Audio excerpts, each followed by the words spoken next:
High বন্ধুরা, আজকে বানাবো আমি সর্ষে শাক ভাজা। তো এই যে 2 আঁটি সর্ষে শাক, 2 আঁটি শাক 10 টাকা করে বলেছিল, তো আমি 15 টাকা দিয়ে নিয়েছি।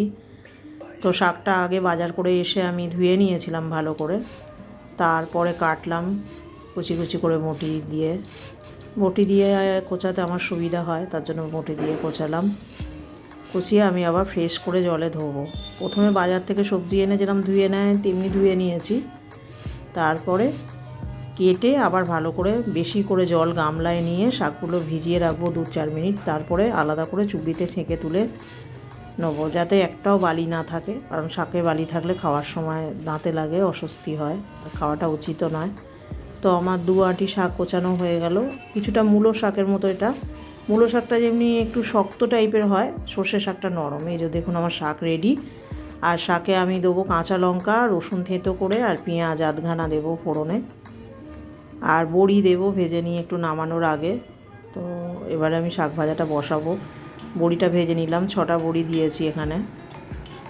দিয়ে বড়িটা এমনি ডালের বড়ি, ওটা ভেজে তুলে নিলাম। তো একটু দিলাম কালো জিরে আর শুকনো লঙ্কা 2খানা কেটে, আর যেটা রসুনটা ছিল 4-5 কোয়া রসুন, যারা রসুন ভালোবাসেন একটু বেশি করেই দেবেন। আর আধখানা পেঁয়াজ দিলাম, কাঁচা লঙ্কা দিলাম, ওই 2টো মতো কাঁচা লঙ্কা দিয়ে দিয়েছি। তো এটা একটু ভালো করে ভাজা হলে তখন আমি শাকটা দিয়ে দেবো। এই যে ধোয়া শাকটা আমি দিয়ে দিলাম।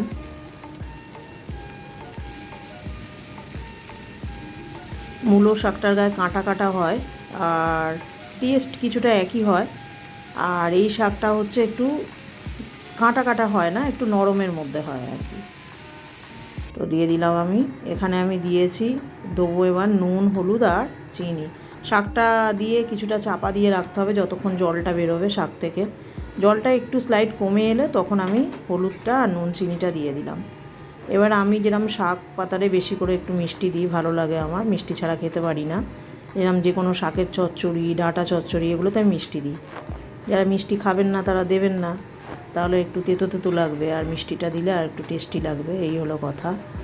তো আমি দিয়ে দিয়েছি যা দেওয়ার, দিয়ে আমি চাপা দেবো এটা ঢেকে ঢেকে ঢেকে যতটা ঢেকে ঢেকে করবো এটা সফট হবে। এটা আলাদা করে শাকটা ভাপিয়ে নেওয়া যায়, তো আমি আলাদা করে অত সময় নিয়ে আমি করব না, তার জন্য আমি একেবারেই তেলের ওপর সব দিয়ে দিলাম।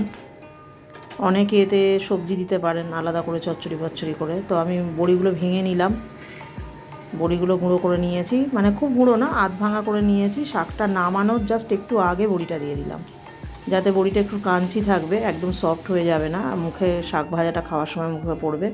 দেখুন ধোঁয়া উঠছে, শাকটা আমার রেডি। এটার টাইম লাগে প্রায় 15-20 মিনিট টাইম লাগে, কারণ এটা শাকটায় জল থাকে অনেকটা, তারপর ধোয়া ধুইতে আরও বেশি জল হয়ে যায়।